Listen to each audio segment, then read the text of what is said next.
Hey, Friendo, Steve here. And Larson. Welcome back to the Steve and Larson Pro Wrestling Podcast, ruining pro wrestling podcasting since 2014. Huge wrestling weekend ahead of us. We've got the big predictions challenge. Who will dethrone me? I haven't made the hat yet.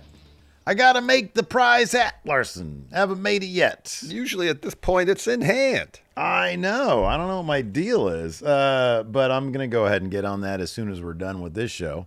And so there will be a hat on the line, and then I think maybe I'll do something else. I don't know. We'll find something else. In any event, the Big Predictions Challenge, who will, maybe I'll do a t-shirt that says I dethrone Steve. There you go. There you go. Yeah, make it all about me. Right now we have 171 responses, so we still have, of course, till noon Pacific. That's 3 p.m. Eastern. Soon as All In Texas starts, form is going to be closed. There you go. There's your deadline. If you haven't yet, if you want to participate and you don't know how, very simple. You just click join right here, youtube.com/Steve and Larson, or you go to patreon.com/Steve and Larson. Click on the $5 tier, and then you get access to all of our old bonus episodes. You get access to the predictions challenge and the question threads for all the shows. Speaking of shows, we're going to do show now. We're going to talk about Smackdown, the go home to Saturday night's main event, and Evolution, which is going down this weekend. No watch along for those shows. We are doing a watch along for All In. Should be a pretty significant show for All Elite Wrestling. We'll be doing our review right afterwards. So be sure to check all that out. Smackdown. We got ourselves a bona fide celebrity at SummerSlam, apparently, Larson. A multi-time Grammy nominee. And little did we know, Randy Orton is his biggest fan. So it seems like they're going to be wasting what could be an entry in a memorable feud between Drew McIntyre and Randy Orton. And instead of giving us some sort of Hell in a Cell Part 2 with these guys, or some stakes. Last Man Standing, number one contender, something like that.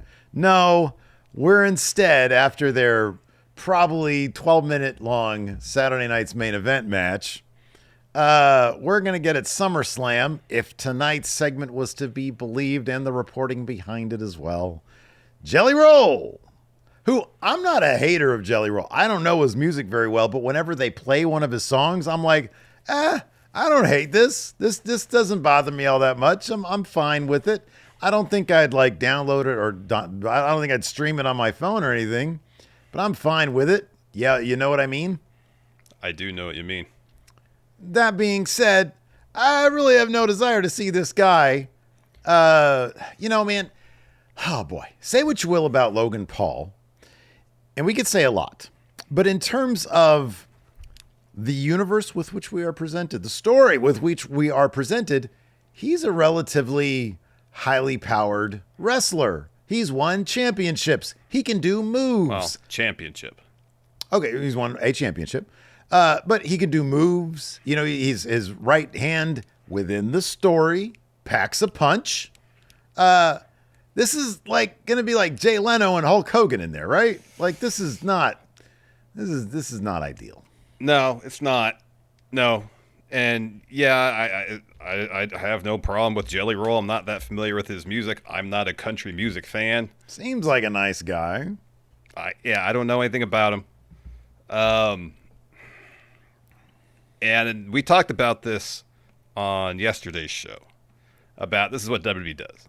They bring in the celebrities, they get them in the ring, to get that mainstream press, because that's what they want. They want mainstream acceptance. But at what cost, Larson? Exactly. Because it does come at a cost. I know SummerSlam's 2 nights this year.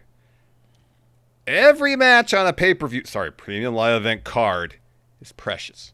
You got talents there busting their asses day in, day out, 52 weeks a year, that can't get on these 5-match premium live event cards. The best chance they get to get on one of these cards is one of these 2-day ones. And a spot getting taken by a celebrity match, it's just, and here's the thing too. If there was other really good stuff for us as wrestling fans to kind of chew on when it comes to WWE stories right now, that'd be something else. All right, that exists on its own island, whatever. But we don't even get that right now. Everything is like competent, pretty safe, and totally uninteresting. There might be little details you'd be like, okay, that was nice. But in the grand scheme of things, I can't think of one story being told at WWE right now. I'm like, I can't wait to see how this plays out. Yeah, overall, like, I'm cool with WWE. You know, it's like I'll sit down. It's my job. I'm privileged to have this job. Absolutely. I'll sit down. I'll turn around and be like, you know, that wasn't unentertaining. That's kind of the best you could say about it, though. You know, It's like, this wasn't hard to sit through. But I can't say I'm like, wow, that was wildly entertaining. It's like, all right, Right. It wasn't a chore to sit through that 2-hour show. Right, exactly. You know, have a couple of laughs. Maybe a chuckle. Maybe a chuckle. I mean, like the top pop I had for SmackDown tonight is when Fred Durst was in the crowd. Just one of those days. Just one of those days. That's funny because, like, literally 2 days ago, you and I were singing that on the basketball court. That was today. 2 days ago. It was Yeah. Wednesday. Well, we picked it up a little bit more today, but yeah. But yeah. Why is? And I'm not even a Limp Bizkit fan at all. You know, honestly, bro, listen. What? We're old. At this point, it's okay. It's nostalgic. You sing their music enough to I just sing cop one song. to it. I sing Just- one song. Just cop to it. It's I okay. sing break stuff, and that's it. Can you admit that you're a fan of break stuff? In a somewhat ironic sense, yes. No, you don't do that. Let you off the hook in an ironic sense. It's a legitimately fun song. It's a really silly song. Yeah, fun, silly. They can exist in the same. Sure. What is it called? I can enjoy it while recognizing that it's not really that good. But okay, that's a different. Maybe we should do a music podcast because I call bullshit on you, man. Anyways, yeah, Jelly Roll. I don't. Everything you said is right, dude. Except for the Limp Bizkit stuff. This could be grounds if there was like if there was 7 other stories or 5 other stories or 2 other stories or 1 other story. Hell, one. I'd take one at this point. That was compelling.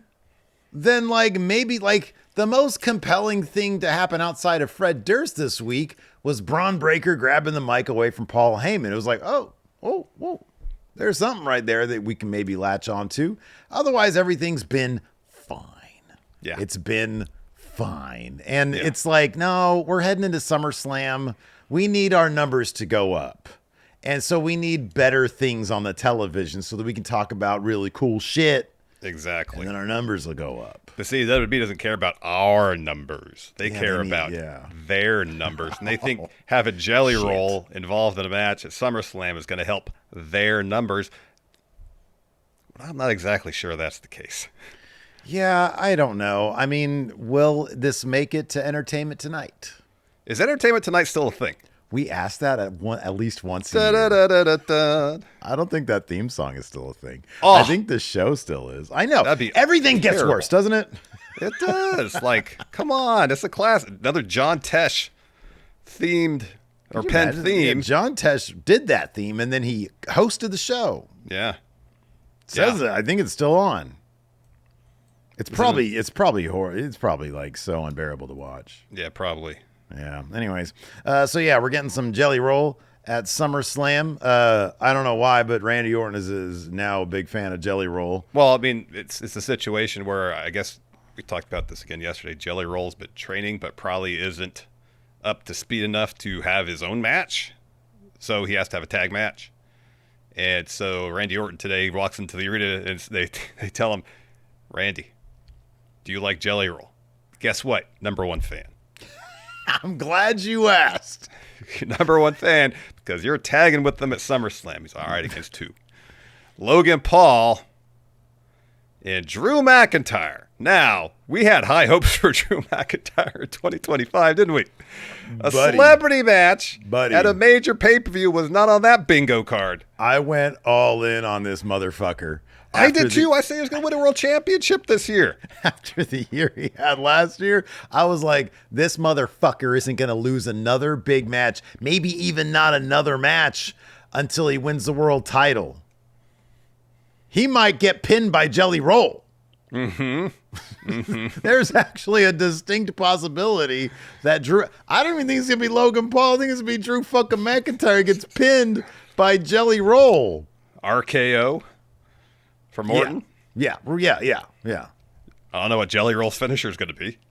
Yeah, what would it be? He was a big man who's losing a bunch of weight. Yeah. He doesn't even have the big man thing anymore.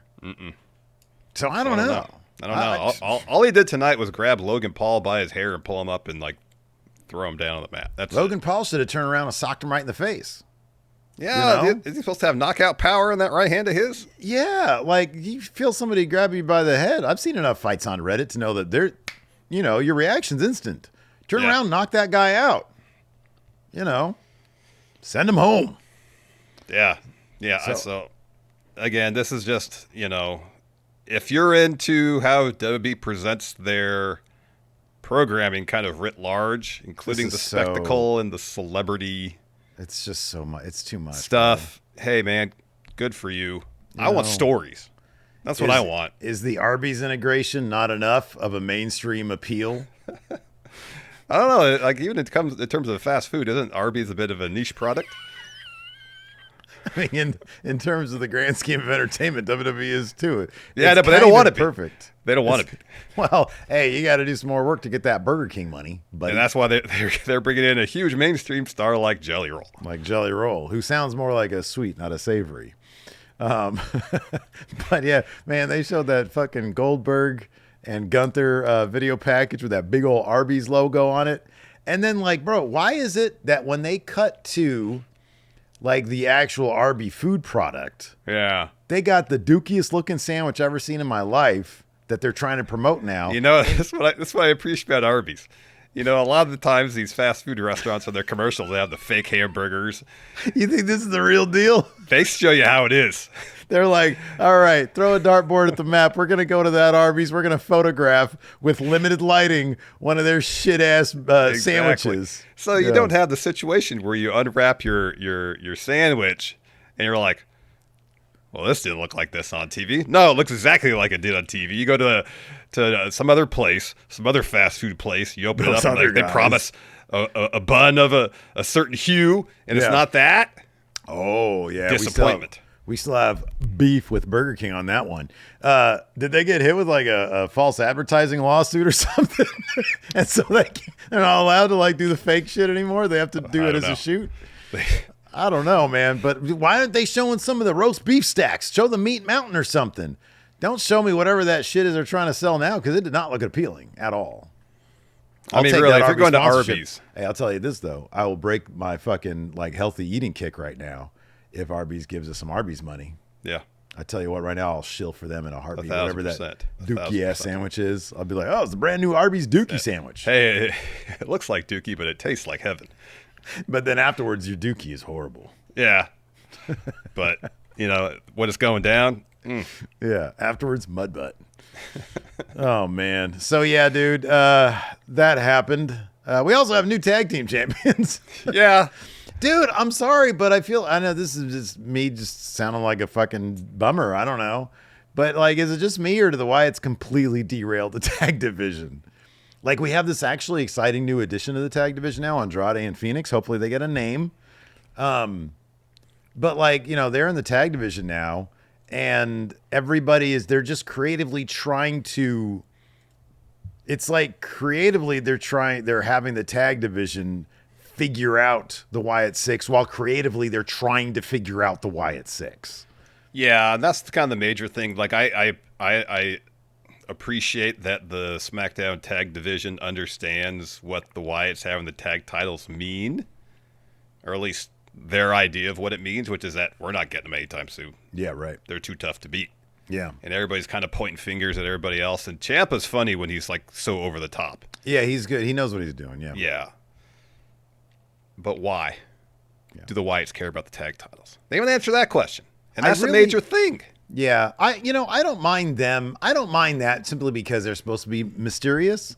That being said, I hope the next time we see them, maybe they will indicate that they have plans to enter a different title division. And so it's maybe we can extrapolate, I don't know, the Redbeard guy, Eric, no, not Eric, Eric Yeah, Rowan. Eric Rowan, yeah. Rowan. He's going to go after like Solo Sikoa or some shit like that. Or, Gacy's going to try also for the speed title. But like the thing is with that, then they're just wrestlers like everybody else, Yeah, but And dude, it seemed it's like their something. purpose seemed grander than that, which obviously they've gotten away from what their initial purpose was. Now you're referencing it. Bo's not even, no one's talking. No Nobody's promos. talking, yeah. They're going after the tag titles for some nebulous reason. They just want titles. Why? I'm not saying they have to deliver any sort of like long-winded explanation of why they want the tag titles. But you set these characters up to be something, and obviously they're not that anymore. Then who are they? Yeah. What is their purpose? It would make more sense if they were targeting somebody instead of something. Exactly. But the one time they did target somebody, Chad Gable, they had the feud. Seemingly the whole point of that feud was to teach Chad Gable a lesson, yet Chad Gable was the exact same afterwards. Well, he did turn into Grande Americano. Sometimes those... That was quite a bit after that. Though. Yeah, I know, but sometimes that happened. Like Cross would be in a feud with somebody, and like a year later, they'd go All back. right, are you really trying to tell me that Chad Gable adopted the persona of El Grande Americano because he lost a match to Uncle Howdy?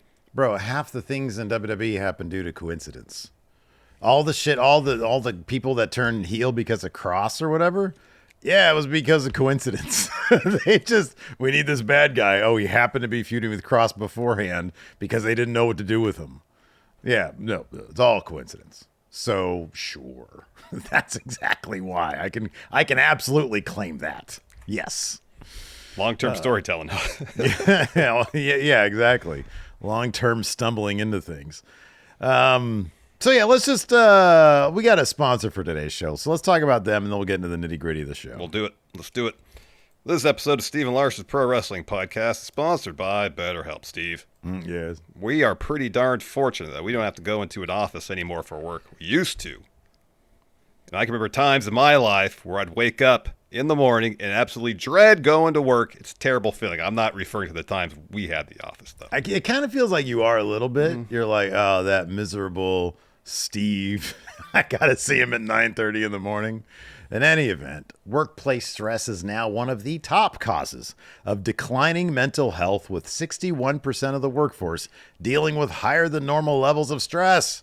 While taking a vacation can be a nice reprieve from the stresses of the workplace, it's not a long-term solution. Therapy can help you navigate whatever challenges the workday or any day can bring. Back in my mid-20s, I was dealing with some pretty severe anxiety, and it got so bad that it held me back from doing much of anything, including going to work. Eventually, I realized that I had to go to therapy, and therapy allowed me to learn the tools I needed to better cope with my anxiety and help me move forward with my life. With over 30,000 therapists, BetterHelp is the world's largest online therapy platform, having served over 5 million people globally. BetterHelp is also making therapy far more convenient. You can join a session with a therapist with a click of a button, so you can fit therapy into your busy schedule, and then you can switch therapists at any time. As the largest online therapy provider in the world, BetterHelp can provide access to mental health professionals with a diverse variety of expertise. So unwind from work with BetterHelp. Our listeners get 10% off their first month at betterhelp.com/raw. That's BetterHelp, HELP.com/raw. All right. So, Smackdown kicked off with us getting to see the Street Profits. They were in Nashville, I think, right? Yeah. And so Montez was wearing a wonderful looking cowboy hat. It'd be so nice to look good in anything I wore. Mm-hmm. You know? Because he's a dude that looks great in anything he wears. Yeah. You know? I'm more like Dawkins. I have to wear very specific things for me to look good. You know I'm telling the truth. You know I'm telling the truth. I know what you're talking about. I know what you're talking about. And I know you don't want to get in trouble. Anyways, so Jelly Roll shows up. This dude's been on a diet. He bumped into, or he's taking that stuff that I see on the television. Or no, they do it down here. Dude, right there. I don't know what the guy's been doing. I don't know what he's up to. I know I've been eating clean. I had these fucking spinach shakes. I hate these things, Larson. I think you used to like your spinach shakes. I know they make me feel good. I felt good today on the basketball court. What do you put in the mother and spinach? I put spinach. I put Greek yogurt. I put a ton of blueberries. That's all good stuff. I put a bunch of the carrots for the B vitamins, I think it is. Beta carotene, right? Beta carotene, that's what I'm talking about. I also have some beta carotene supplements here. Wow, you're all into the beta carotene. Yeah, man. Helps the nails grow, Larson. And then I put Why do you want strong, long nails? I don't know. And then I got leche in there, got some milk in there. All right. And then sometimes what is there to hate on in there? That's like all good stuff. It's good for you. I feel like $1 million. But I mean, God, stuff in there. It seemed like it would taste good too. God, I hate eating healthy. God, it sucks. What if you put those new Arby's sandwiches in there with your shakes? Yeah, put some curly fries in that shit. How about some fucking ranch from Arby's? Oh man. So we have a Jelly Roll concert, but these idiots in Nashville don't get to hear a single song. He gets like halfway through, and then Logan Paul's like, he didn't get to the chorus. He gets to the chorus, I think. He didn't even finish the first chorus. well, he gets his exercise in by walking down to the ring, and Logan Paul interrupts. And he's like, boo! This is actually kind of a face turn for Logan here. He says, everybody's here to see real WWE superstars. Certainly not to listen to music made for people who have tattoos of their children but don't have custody. Whoever wrote that was a good line. If it was Logan, credit goes.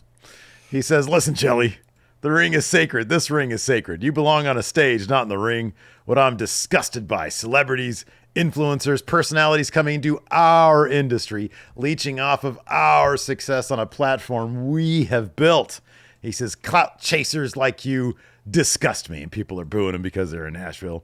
And he's like, boo all you want. Here's the truth, though.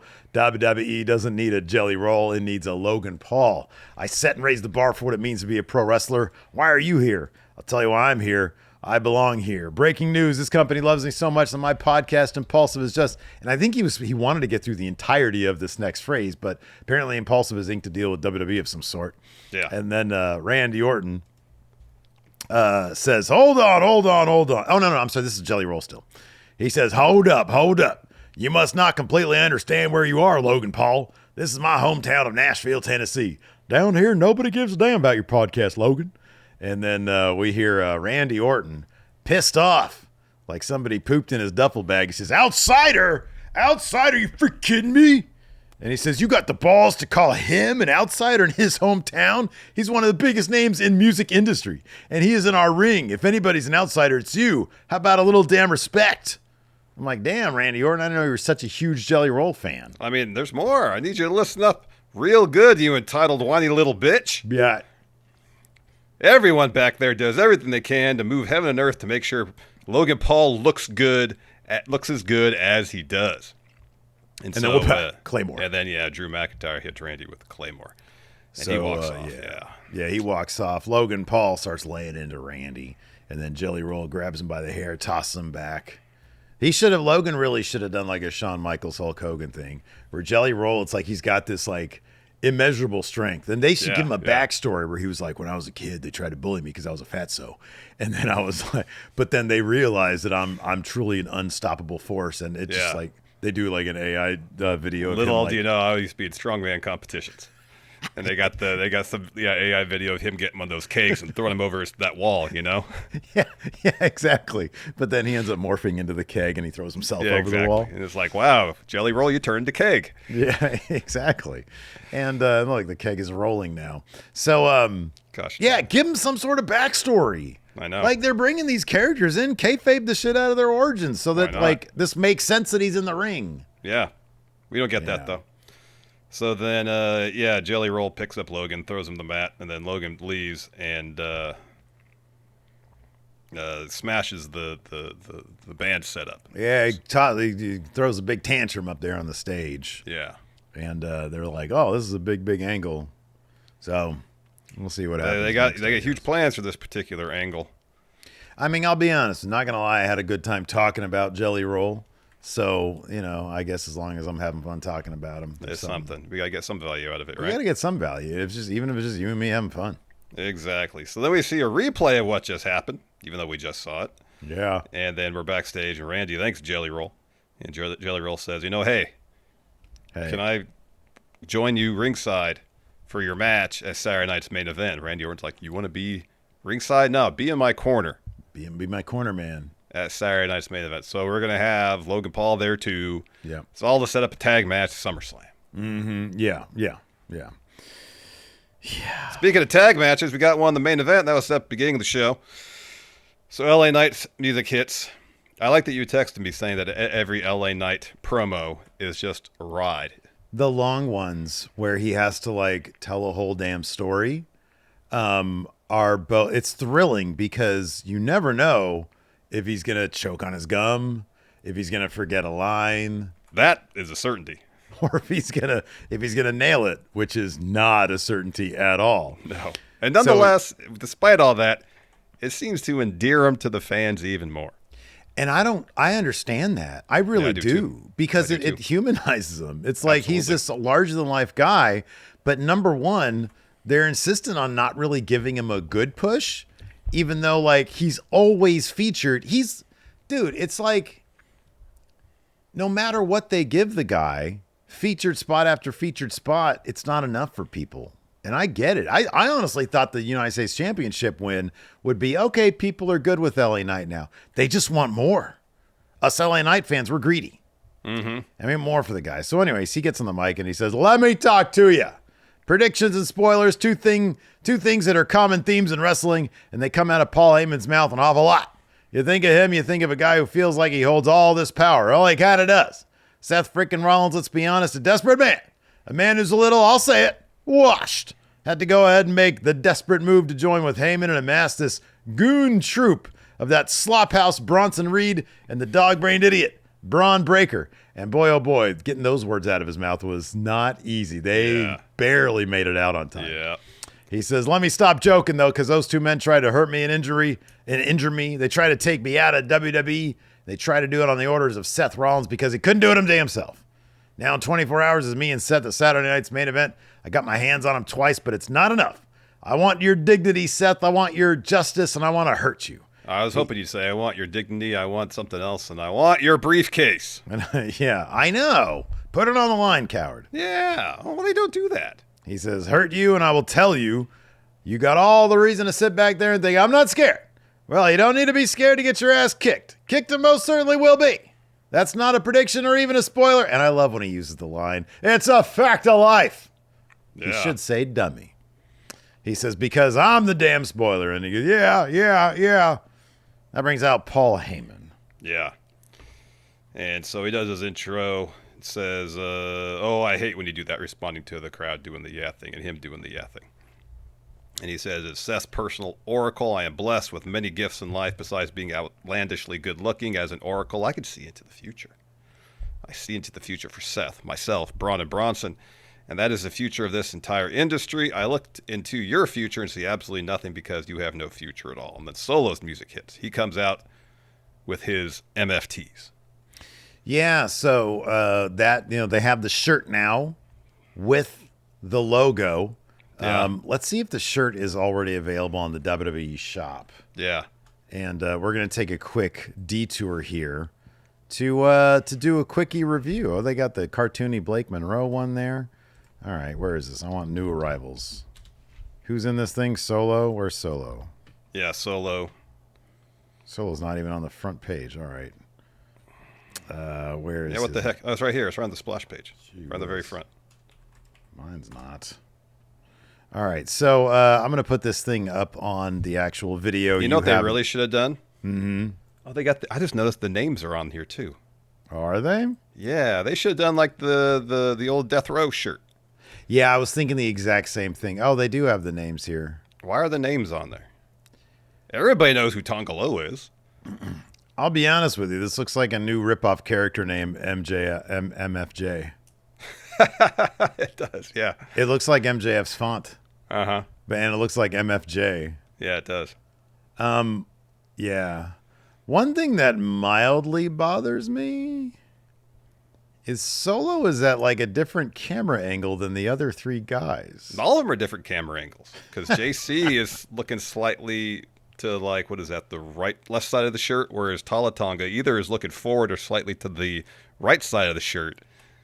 Maybe it's just a bad implementation of the actual graphic on the shirt. I'm just saying that it looks like the camera is like really high above Solo.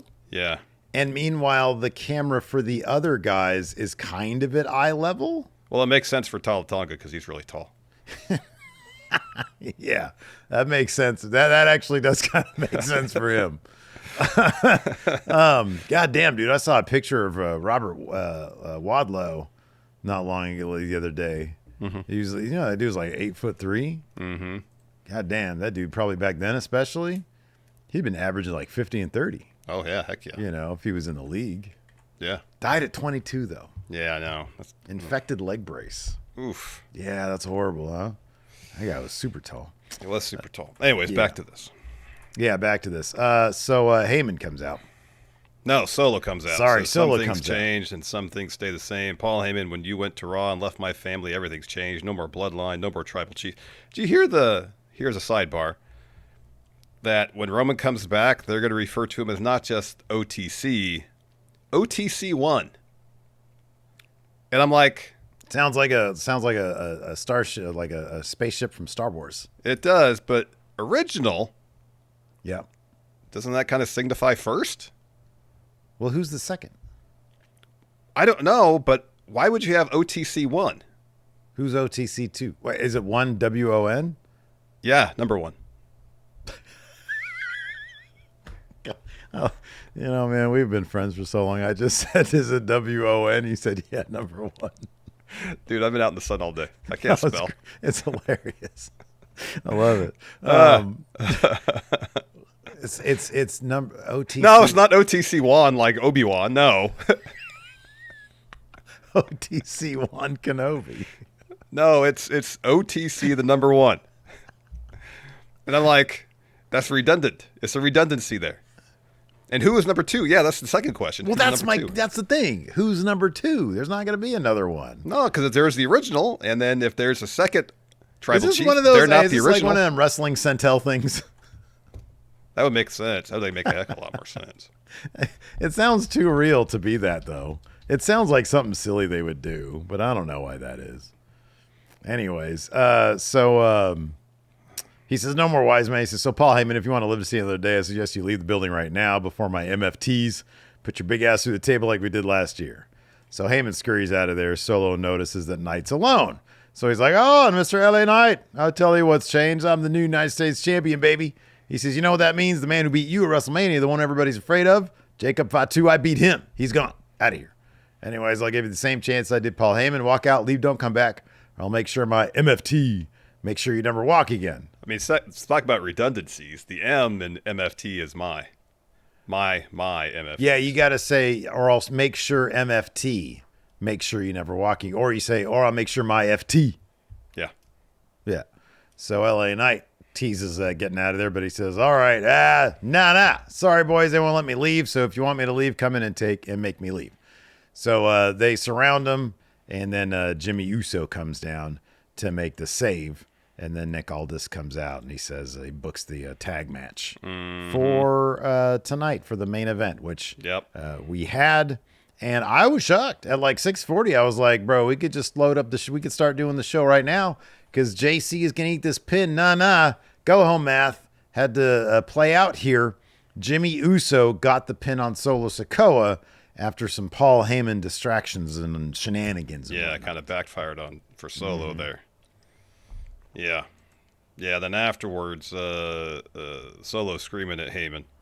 So Knight slides in, hits a BFT on Solo, but then Braun appears behind LA Knight, hits him with a spear. Bronson Reed follows with a tsunami.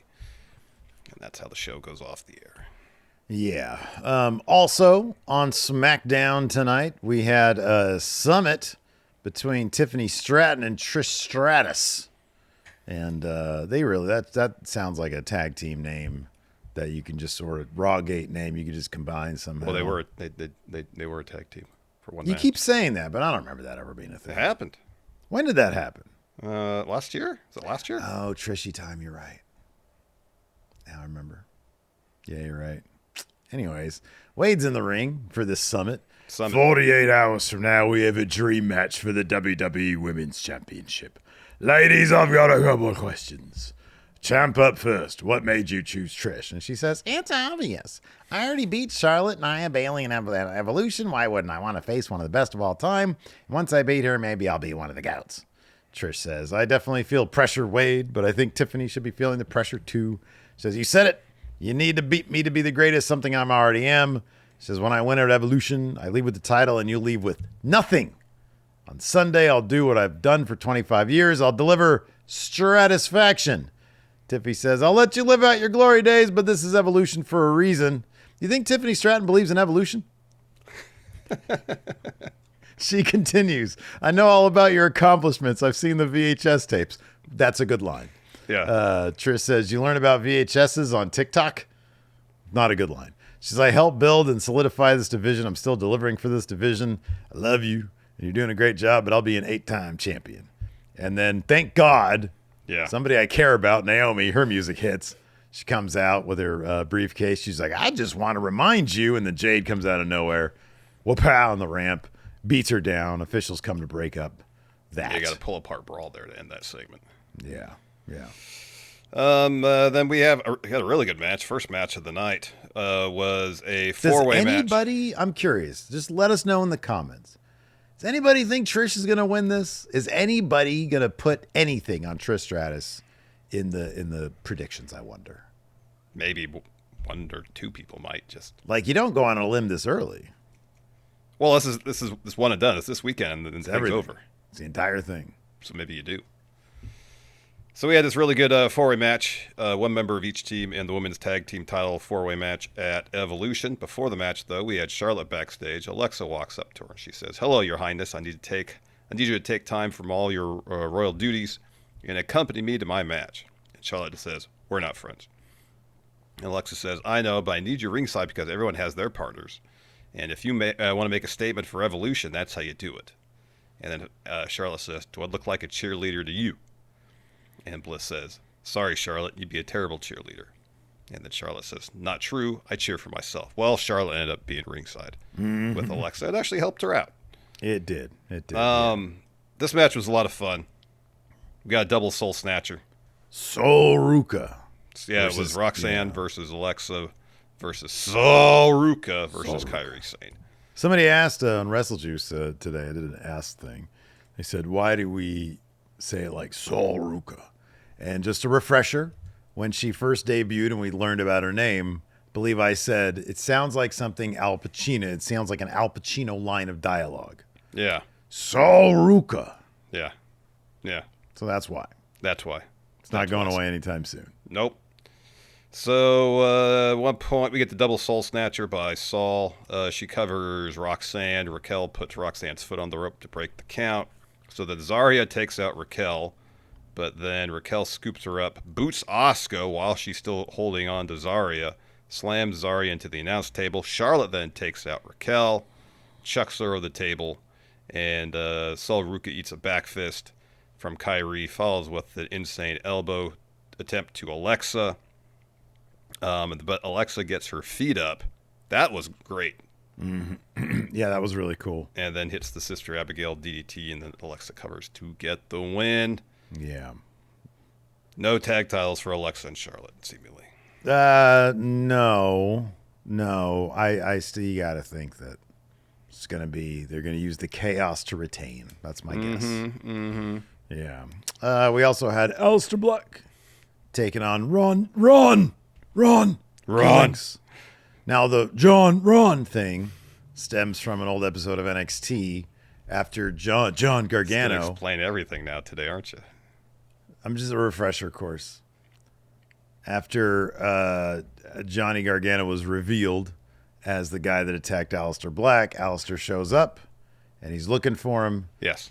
And he's like, John! Yeah, he's like screaming to find him. Corridors of the Performance Center. John! Yeah. So anyways, pretty quick match because we had a backwoods finish. Let's see here. Black tosses Truth out, misses a moonsault, but lands on his feet. Truth tosses him to the post, but then grabs a chair. Aleister Black steps on the chair and then knees Truth in the head. Aleister Black grabs the chair. He goes to use it, but the ref takes it away from him. Truth hits a O'Connor roll, and Truth gets 3 with that. Aleister Black immediately gets up. He's like, ah! So he gets out of there.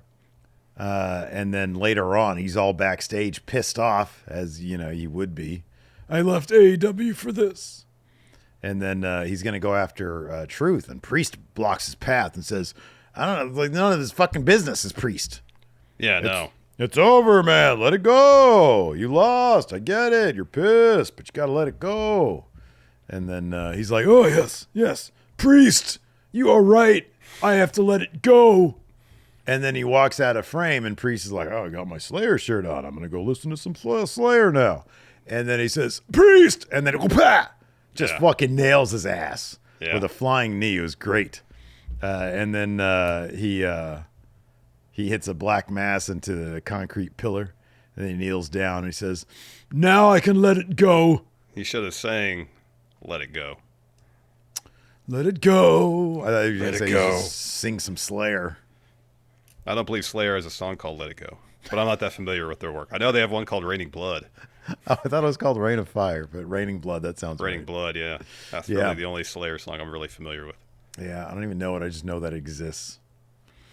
That's one of the songs I learned from Guitar Hero. Oh, okay, there you go. That makes sense. Yeah, I was playing some Soundgarden in the car the other day. Lacey was like, the Soundgarden, it just reminds me of Guitar Hero. Like, yeah, I'm sure Black Hole Sun, maybe? Yeah, I think Was that's that what it was. the song? Probably. I don't remember. And then finally, Wyatt's win the tag team titles. It's a good match. It's a lot of fun. Yeah, it was a really long match. The crowd, after the second commercial break, they did their obligatory at this point. This is awesome because it went through 2 commercial breaks. You notice that now? Yeah. I feel like there might be some prompting, dude. Maybe. At this point. Because it's like, oh, it's long, so they're going to do This Is Awesome now. Oh, you think there is a plant in the audience? I kind of feel like there is. Interesting. That's my conspiracy theory. Interesting. Yeah. Wyatt to get the win. Montez goes up top looking for a frog splash, misses it after hitting one earlier when Rowan pulls him out of the ring. When Joe Gacy's distracting the ref. Goes for another one, misses. And then Gacy and Loomis hit the suplex, powerbomb, neckbreaker, powerbomb combo type deal to get the win. We got new champs. So they celebrate. And then backstage, we get the whole tag division. They're upset. And DIY Ciampa specifically is like, if you just listen to us, none of this would happen. Of course, Motor City Machine Guns are mad at John.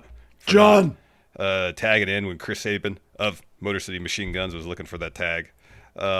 And then for Axiom's like, well, Wyatt's cost us our match against Street Profits. We should be first in line. Then Andrade and Phoenix walk in, say, we're part of the tag division because we've won 2 matches. We're at the top now. Yeah. And then DIY freaks out. Ciampa specifically freaks out, and they leave. I'm going to talk to Aldis now. Andrade told Ciampa to tranquilo. Well, yeah, they should have. Yeah.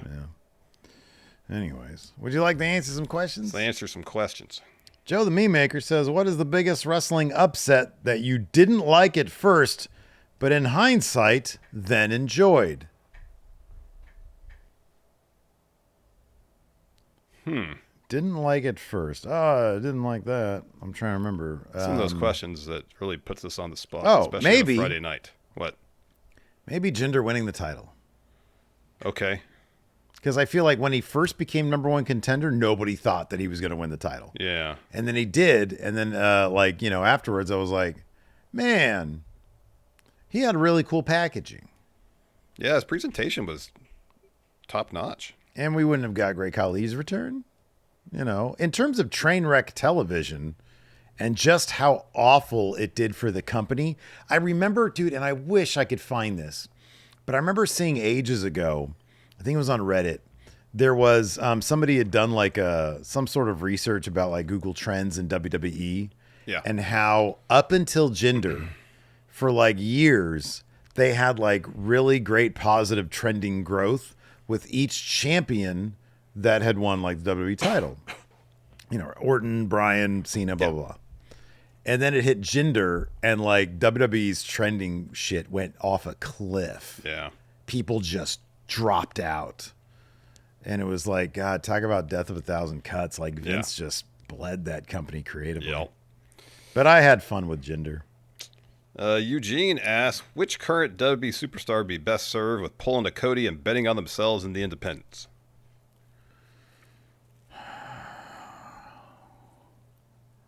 I mean, clearly Apollo Crews, who is still with the company. Yeah. I mean, dude, the guy, he's talented beyond belief. Mm-hmm. I think he's got plenty of charisma. I think he's just a situation kind of, I think, honestly, dude, I'll say it, on par with Ricochet, where I didn't realize Ricochet could unlock what he did in AEW. I didn't see that. Well, you and I had said, man, this guy really needs to be like an arrogant heel who just knows how good he is. Yeah. And that's what he is now, and it works. Yep, it does. And with Cruz, like, we've seen them try that in such small doses, but whenever they do it, you and I clue into it. Yeah. And then they always drop it. Yeah, there's no follow through with it. Yeah. And I feel like if Uha Nation was back out on the indie scene, I think he would probably do terrific. Yeah, I think so too. Odd Breakfast says, what would be the biggest shocker of the whole weekend? He says Trish beating Tiffany. That would be the biggest shocker. That would be. Absolutely. I think that's probably, like, in terms of like my personal betting odds, that would be like the minus 5,000 or whatever, you know? It'd probably be minus 10,000. Yeah, yeah. Let's see here. Sebastian asks, top 3 pizza places. That place we went to in Luminati. No, we didn't go to.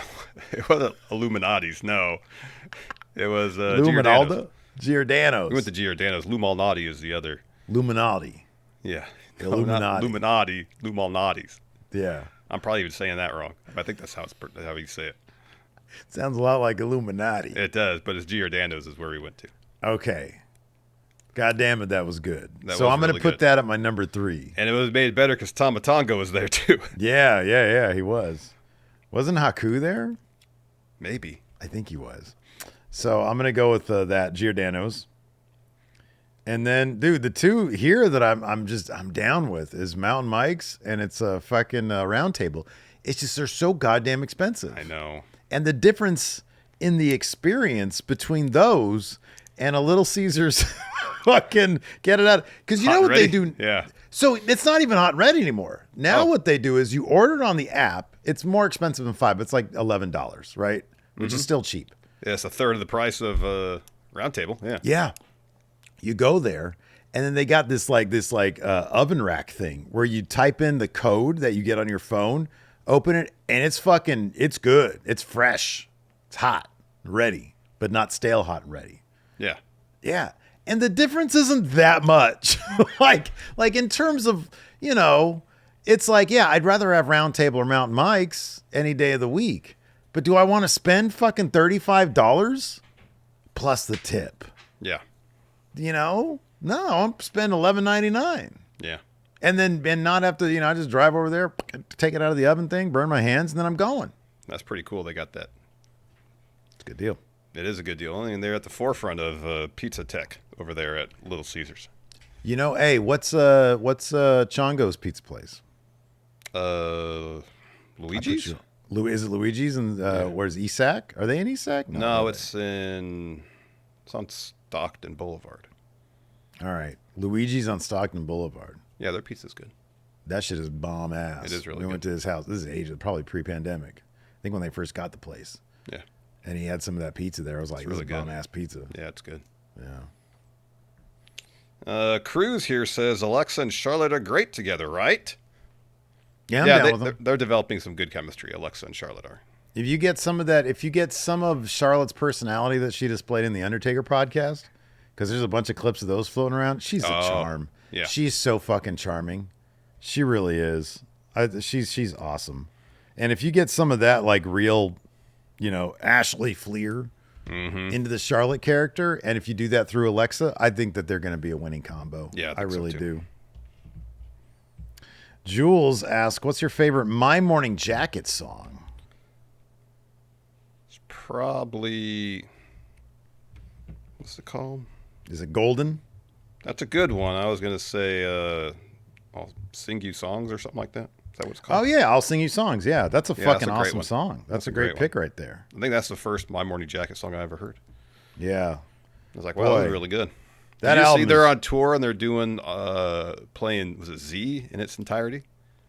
I like Z. That was the last album they did that I liked. Yeah, that was all right, yeah. It was a good album. Nothing beats the 3 albums before that. Mm-hmm. It Still Moves is a fucking class. I might listen to that really later on. I'm looking at Golden right at fucking that album right now. It Still Moves. Maybe Just One Thing. Yeah, Just One Thing hits. Or Master Plan. Yeah, Master Plan's good. Yeah, that's a good one. I've got a master. Boy, I'm going to listen to that later. It's been a while since I listened to that record. Well, I'm getting my load on. Dave you have your Matusha. 1.5 beers and fall asleep on the couch behind you. Is that a pillow on the couch behind you, I see? Yeah, so like Lacey starts her job at 8. This is my summertime routine. Lacey starts her job at 8. Her desk is in our bedroom. Mm-hmm. So at 8 o'clock, I get up. She's at her desk. I kiss her on the head, and I come to my couch. Bro, I turn all the lights off. I got the fan blowing right on me. I got a comforter on my couch and my pillow there. Knock out for an hour and a half more. Yeah. Get up at 9:30. I'm sorry I had to disrupt your sleep routine for the summer today to play basketball early. I was sleepwalking the first 30 minutes of our game. You should sleepwalk through the first 30 minutes more often. I know, right? It's probably less thinking, more just doing. I just bang. There's a basket. Just put the ball in it. You don't think about it. Yeah. You took one warm-up shot. It's like, I'm ready. And then you made like your first 5 shots. I don't know what my deal was today, man. I was feeling it. I don't know why. I guess so. Sometimes you just wake up and you know. Sometimes you wake. That's the thing I was telling you today. I was like, dude, sometimes, like, you can have your mental game going. Oh man, I'm focused, and you just can't hit anything. Yeah. Other days, you just go out there, sleepwalk through a game, and you just win. You know. Yeah. It's great.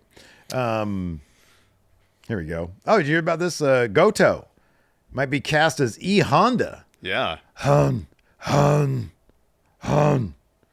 He says, is this the closest thing to a WWE New Japan collab in the modern day? I mean, yeah. Yeah. Pretty much. Is the entire cast going to be wrestlers? Well, no, because there was that time Carl Anderson did a New Japan show while under contract with WWE. That's right. Yeah. That's right. I mean, no, because 50 Cent's been cast. Oh, I didn't hear that.